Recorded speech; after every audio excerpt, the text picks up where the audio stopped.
예배는 영적 행위입니다. 말씀도 영입니다. 여러분들이 말씀을 영으로 믿음으로 받아들여야 됩니다. 그러므로 앞에서 찬양을 할 때 우리가 마음껏 영으로 찬양을 해야지 막 계속 쳐다만 보고 있으면요, 예배를 이게 드리는 게 아니에요.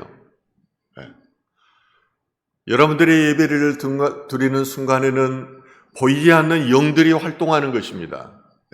반주를 그냥 하는 것 같지만은 천사들이 그 손가락 사이를 오가면서 반주를 하는 거예요.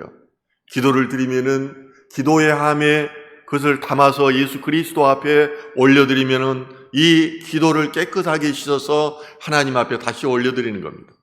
천사들이 말씀을 받아서 하늘에 올려드린 것이 영과 진리로 드리는 예배인 것입니다. 그러므로 여러분들이 보는 것처럼 보이지 않는 세계를 믿음으로 받아들일 때 여러분한테 놀라운 영적 변화가 일어나는 것입니다. 저는 목회를 하면서 늘 저에게 드는 의문이 있습니다. 그것은 과연 제가 목회를 해서 얼마나 많은 사람들이 영혼이 구원되고 거듭난 역사를 받았을까 하는 점입니다. 이 질문 앞에서 저는 늘 회의감에 빠집니다. 세어보면은 10손가락에도 들지 않습니다. 그런데 제가 최근에 어떤 큰 교회, 10,000명이 넘는 교회 목사님의 설교를 들으면서 위로를 받았습니다. 자신은 30여 년간 목회를 하였지만은 거듭난 성도들의 숫자를 세어왔더니 24명이다라는 것입니다. 어떤 목사님은 그렇게 고백하는 것을 들었습니다. 내가 목회를 한다고, 영혼을 구원한다고 그렇게 애쓰면서 다녔지만은 마지막에 내가 목회를 은퇴하면서 보니까 자기 가족 구원한 것밖에 없더라는 거예요. 우리는 구원이 쉬운 것으로 생각합니다. 그냥 교회만 출석하고 왔다 갔다 하면은 어느 순간 하나님으로부터 구원받을 거라고 생각하는데 구원의 문제는 이처럼 쉬운 문제가 아니라는 것입니다. 그럼 오늘날 성도들의 구원이 이처럼 어려운 이유가 무엇일까요? 저는 그 답을 분별력이라고 저는 생각합니다. 성도들이 영적 분별력뿐만 아니라 사물에 대한 분별력을 잊어버리기 때문에 구원에 이르기가 이렇게도 힘든 것입니다. 마태복음 16장 3절은 이렇게 말합니다. 아침에 하늘이 붉고 흐리면 오늘은 날이 굳겠다 하나니 너희가 날씨는 분별할 줄 알면서 시대의 표적은 분별할 수 없느니라. 하나님의 말씀과 사명으로 살겠다고 하는 수많은 사람들도 신학교에 가고 목회를 하지만은 제가 봤을 때는 그 중에서 쓰임받는 자는 10%밖에 안 됩니다. 하나님의 말씀을 영으로 받아들이고 거듭나서 자기 부인과 십자가를 향해서 사는 사람들이 그렇게 적은 것입니다. 그렇지 않은 사람들은 그냥 어영부영 건달처럼 그렇게 살아가는 것을 저는 수없이 보았습니다. 분별력이라는 단어는 사전적인 의미가 세상 물정에 대하여 옳고 그름 따위를 적당하게 판단하는 능력이라고 이렇게 표현하고 있습니다. 가장에 분별력이 없으면 어떻게 됩니까? 맨 사기를 당합니다. 논밭에 계시듯이 엉뚱한 가서 허비하면서 허공에 있는 것을 쫓다가 가정이 가난하게 되는 것입니다. 그래서 가정 전체가 패망하게 됩니다. 아내가 분별력이 없으면 어떻게 됩니까? 집안에 평화가 없습니다. 그리고 자녀들이 방황합니다. 기쁨이 없고 늘 어두침침하는 것입니다. 귀신이 역사하는 집의 특징이 뭔 줄 압니까? 가면은 우선 환경부터 봅니다. 그러면 지저분해요. 더러운 것을 좋아해요. 귀신은 사람 안에 들어가서 사는 존재인데 이것들이 어떤 때 좋아하냐면 들어갈 수 있느냐면은 지저분한 것을 좋아합니다. 지저분한 것이 뭡니까? 죄입니다. 죄를 차단해야 되는 거예요. 오늘 본문에 나오는 다윗의 아내 밧세바가 분별력 없는 여인이었습니다. 다윗이 나이가 들고 힘이 없어서 이제 후계자를 세워야 되는데 아버지의 흥락도 없이 아도니아는 왕이 되겠다고 모반을 꾀합니다. 그렇지만은 이게 다윗 왕의 개입으로 인해서 하나님께서 지명해 주셨던 솔로몬을 왕후 솔로몬으로 아도니아의 모반은 좌절되게 되었습니다. 아도니아는 어떻습니까? 모반하게 되면은 죽임을 당해야 됩니다. 그런데 그는 살아야겠길래 성전에 들어가서 제단의 뿔을 잡고 살려달라고 구걸을 했습니다. 당시에 제단 뿔은 유기로부터 생명을 보장해주는 안전장치의 역할을 했습니다. 과거의 시국 사범들이 명동성당에 들어가면은 그를 더 이상 추적하지 못했던 것과 같습니다.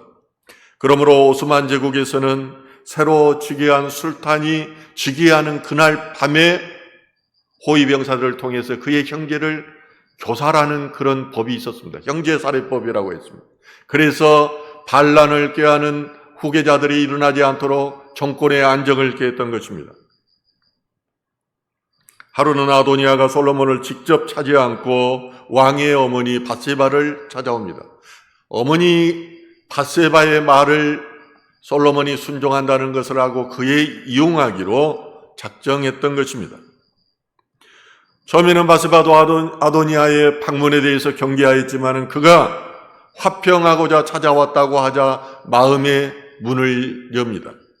이때 아도니아가 밧세바에게 이렇게 말합니다. 그가 이르되 당신도 아시는 바이거니와 이 왕위는 내 것이었고 온 이스라엘은 다 얼굴을 내게로 향하여 왕으로 삼으려 하였는데 그 왕권이 돌아가 내 아우의 것이 되었음을 여호와께로 말미암음이니이다. 자, 아도니아가 뭐라고 말합니까? 솔로몬이 앉아있는 그 왕위가 내 것이었다는 것입니다. 원래 내가 그보다 형이었고 또 백성들도 모두 이런 것을 인정하였다는 것입니다. 그런데 하나님께서 솔로몬을 세워서 뜻이 거기에 있었기 때문에 마치 자신이 왕위를 양보한 것처럼 지금 말을 돌려서 하고 있습니다. 그런데 아도니아는 한 가지 소원을 말합니다. 내가 이렇게 그러니까 왕위를 이 동생에게 물려주었으니까 내 청 하나 들으십시오 이런 말이에요. 그것은 바로 다윗의 품에 있던 수렘 여자 아비삭을 달라는 것이었습니다. 왕정국가에서 왕의 형제가 왕권을 주장한다는 것은 모반입니다. 그것은 왕권에 대한 도전이며 그것은 심각한 위기를 상징합니다. 그러나 밧세바는 그런 분별력이 없었습니다. 그러므로 아비삭을 아내로 달라는 이 아도니아의 청에 대해서 그것을 작은 것으로 생각합니다. 쉬운 일이야. 이건 내 아들한테 말하면 얼마든지 해줄 수 있어. 그래서 오늘 본문 20절은 이렇게 말합니다. 밧세바가 이르되 내가 한 가지 작은 일로 왕께 구하오니 내 청을 거절하지 마소서. 왕이 대답하되 내 어머니여 구하소서. 내가 어머니의 청을 거절하지 아니하리이다. 밧세바는 자기 왕이 쟁찰전에서 자기가 낳은 아들 솔로몬이 왕이 오른 것에 만족하고 있었습니다. 승리감에 도취해 있었습니다. 사물을 판단한 능력이 없어서 그는 아도니아의 청을 솔로몬에게 요청하였던 것입니다. 그러나 솔로몬은 어떤 왕입니까? 지혜의 왕이었습니다. 그리고 디퍼런스로 말하면 그의 안에 지혜는 목인의 형태로 나타납니다. 목인이라는 것은 딱 보면은 의도를 간파해요. 그리고 그 이후에 배경에 있는 것까지도 간파하는 능력이 있는 것이 디퍼런스의 목인의 특성인 것입니다. 자, 열왕기상 3장 11절과 12절은 이렇게 말합니다. 이에 하나님이 그에게 이르시되 내가 이것을 구하도다. 자기를 위하여 장수하기를 구하지 아니하며 부도 구하지 아니하며 자기 원수의 생명을 멸하지도 구하지 아니하고 오직 송사를 듣고 분별하는 지혜를 구하였으니 내가 내 말대로 하여 내게 지혜롭고 청명한 마음을 주느니 내 앞에도 너와 같은 자가 없었거니와 내 뒤에도 너와 같은 자가 일어남이 없으리라. 유사 이래로 그리고 앞으로도 네가 최고의 지혜를 가지게 될 것이라는 것입니다. 지혜는 하나님께 있습니다. 이걸 여러분 분명히 알아야지 여러분의 삶에 분명한 분별력을 가질 수 있습니다. 왜냐하면 지혜라는 것은 과거와 미래를 모두 알아야지 지혜인 것입니다. 그러나 마귀에는 과거에는 알지만은 죄에 속한 것은 그가 알지만은 미래는 알 수가 없습니다. 그 안에 있는 귀신하고 소통함으로 그렇게 해서 미래를 점치는 것입니다.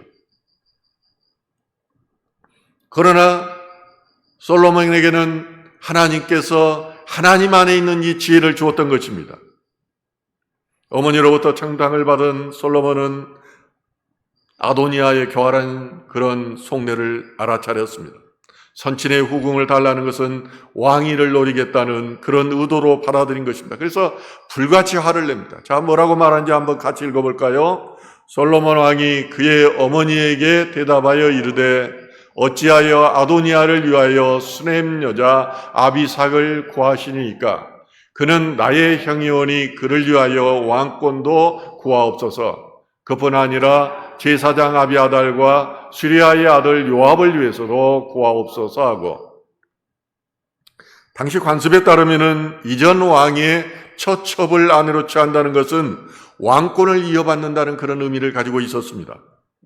압살롬이 반란을 일으킨 후에 예루살렘에 입성하였을 때 어떻게 합니까?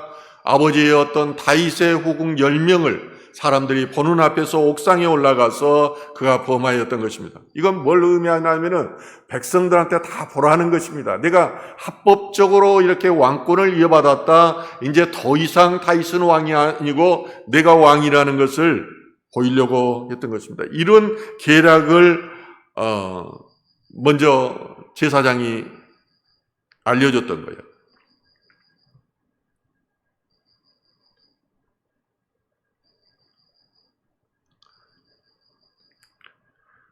아도니아가 아비삭을 취한 후에 적절한 때에 반란을 꾀해서 왕권을 빼앗고 백성들에게 다윗 왕의 후궁을 취함으로써 내가 정통성을 가지고 있다는 것을 그는 알리고 싶었어요. 그러므로 솔로몬은 밧세바의 어리석음을 지적하면서 그의 청을 거절합니다. 그리고 호위대장 분이야를 통해서 당장 아도니아를 죽이도록 합니다. 그럴 뿐만 아니라 이 생각이 아도니아 혼자만의 생각이 아니라 당시에 권력에서 소외되었던 요압과 그 다음에 제사장 아비아달의 모의에 의한 것임을 그는 간파해냅니다. 그래서 이스라엘 제사장 아비아달을 고향인 아나돗으로 추방합니다. 그리고 살려달라고 성전에 들어가서 뿔을 잡고 있는 요압을 당장 현장에 분야회를 보내서 죽이도록 했던 것입니다. 제후왕 솔로몬과 달리 밧세바는 분별력이 없으므로 왕에게 잘못된 청탁을 합니다. 그래서 이스라엘에 큰 혼란을 빠뜨릴 뻔했습니다. 이스라엘에 가면은 다윗성이 있는데 그 밑에 한참 밑에 보면은 밧세바의 집이 있어요. 왕궁에서 보면은 밧세바의 집이 내려다 보입니다. 저는 그 장면을 보면서 어떻게 해서 밧세바가 이렇게 다윗 왕에게 죄를 짓게 하였을까 생각을 해보았습니다.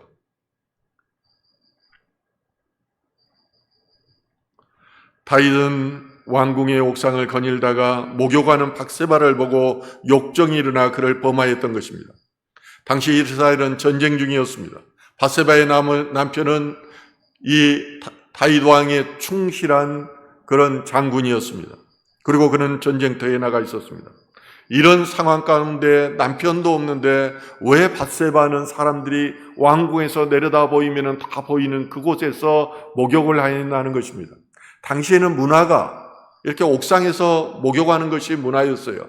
그런데 문제는 목욕하는 사람에게 있는 것이 아니라 목욕하는 장면을 보면은 보는 사람은 바로 고개를 돌리도록 문화가 되어 있어요. 이게 관습법이었어요.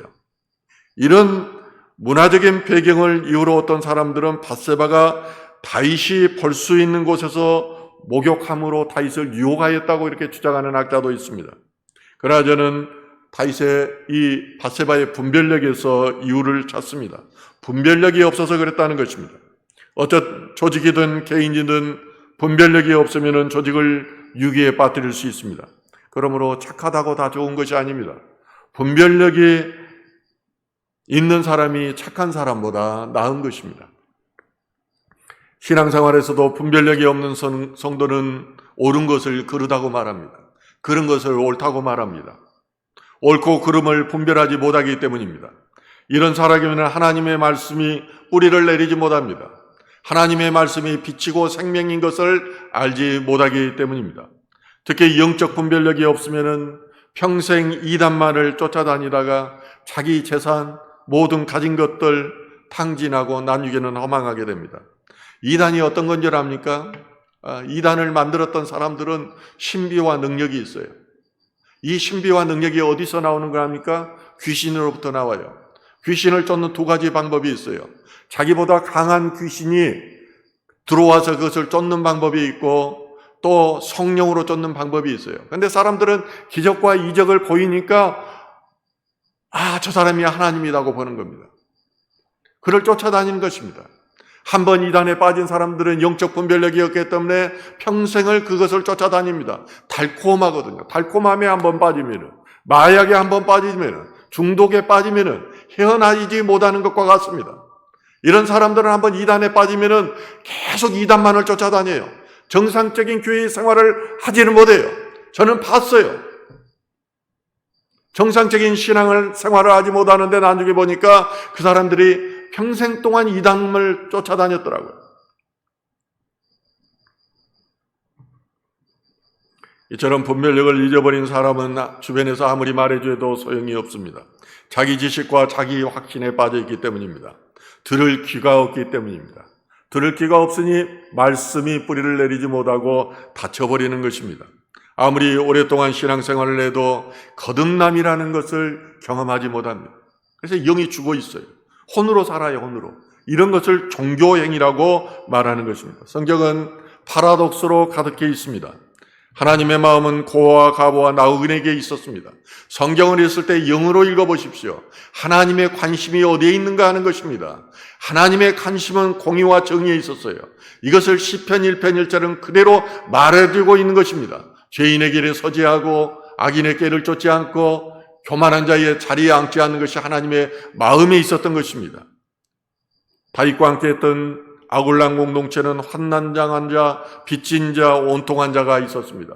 다윗의 후손으로 예수가 왔습니다. 그가 삶의 여정은 어떻습니까? 애통한 자, 가난한 자, 병든 자와 함께 하셨으며 여우도 굴이 있고 나는 공중의 새도 거처가 있으되 오직 인자는 머리 둘 곳이 없다고 한탄합니다.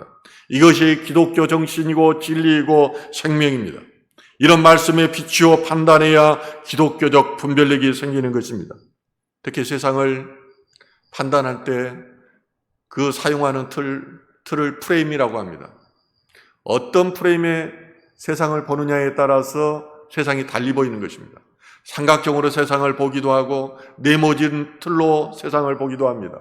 한번 부정적인 프레임에 갇혀버리면 평생 그 틀 안에서 삼각형으로 세상을 보다가 인생을 마치는 것입니다. 절대 프레임을 벗어나지 못합니다. 그래서 듣고 보고 깨달아야 하는 것입니다. 기독교인들이 불의에 대한 최후의 생존권적 기본권을 발동하여 저항하지는 못하더라도 불의한 것을 옳다고 말하고 거짓을 진실이라고 말하는 것은 없어야 합니다. 결코 불의를 향해서 무릎 꿇고 그들을 향해서 찬양하는 일은 없어야 하는 것입니다. 이것이 신앙인의 실존적인 삶의 방식입니다. 신앙생활을 하면서도 분별력을 잃고 종교의 영에 한번 사로잡아 버리면 헤어나지를 못합니다. 영은 열망을 가지고 있기 때문입니다. 종교의 영도 열망을 가지고 있습니다. 그래서 자신의 열망, 자신의 의로 신앙생활을 하는데 결국은 이것이 사단의 도구가 됩니다.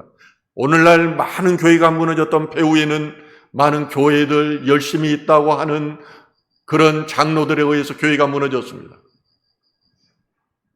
이 사람들은 자기 기준을 새겨놓고 여기에 어긋나면 용납할 수가 없는 것입니다. 이런 사람이 교회를 무너뜨리고 하나님 나라를 무너뜨리는 것입니다. 교인들을 선동하고 목사를 쫓아내고 그리고 나서 자기가 하나님의 의를 이루었다고 강조하는 것입니다. 1900년 초에 독일에서 학생운동이 일어날 때 어떤 일을 합니까? 이들이 했던 것들은 교수들을 쫓아내고 학생자치위원회를 만들어서 자치적인 학교를 운영하는 것이었습니다. 이 모든 것들이 이루어져 나니까 자기를 가르칠 사람이 없는 것입니다. 자기가 도덕적으로 부패해 있었던 것입니다. 그래서 그들이 했던 것들은 도덕적 자유인이 되자는 모토 아래서 그들이 통일운동을 했습니다. 도덕적 자유인의 기반 위에서 몸을 튼튼히 하고 그러함으로 국가를 통일하자는 것이 그들의 요망이고 궁극적인 목적이었습니다. 독일이 그날 하루아침에 통일된 것이 아닙니다. 경찰이 통합하는 과정에서도 3일 만에 통합했는데 그 전에 서로 교류하면서 교육하고 같이 근무하는 이런 놀라운 준비가 있었다는 것입니다. 요한일서 4장 1절은 말합니다. 사랑하는 자들아 영을 다 믿지 말고 오직 영들이 하나님께 속하였나 분별하라. 많은 거짓 선지자가 세상에 나왔습니다. 오늘날 우리는 혼돈의 시대, 전환의 시대를 지나고 있습니다. 이런 시대는 오직 온갖 거짓 선지자들의 판을 칩니다. 그래서 영이라고 다 믿지 말라는 것입니다. 영이 하나님께 속하여 있는지 사단에 속하여 있는지 분별하라는 것입니다. 영은 분별하는데 굉장히 어려워요. 이 설교는 하나님께 저 자신을 위한 설교입니다라고 하나님께 먼저 고백했어요. 목사가 분별력을 잊어버리면 엉뚱한 방향으로 가기 때문입니다. 분별력을 잊지 않기 위해서 10년 동안 관찰해서 그 영이 하나님에게 속았는지 사단에게 속았는지를 아는 경우도 있습니다. 우리가 거듭나지 못하면 하나님 나라를 소유하지 못합니다. 그래서 거듭나기 위해 말씀을 받을 분별력이 있어야 합니다. 특히 영적 분별력이 있어야 하나님의 실존 앞에 서는 것입니다. 사도 바울은 빌립보서 1장 10절에서 이렇게 말합니다. 너희로 지극히 선한 것을 분별하며 또 진실하여 허물 없이 그리스도의 날까지 이르고. 분별력의 기준은 예수 그리스도입니다. 분별력의 기준이 십자가입니다. 분별력에 답이 없을 때 예수 그리스도와 그 십자가를 묵상해야 합니다. 그분이 진리의 영이신 성령님께서 분별력을 여러분께 주실 것입니다. 분별력을 가짐으로 영과 진리로 바로 서는 저와 여러분 되기를 주님의 이름으로 축원합니다.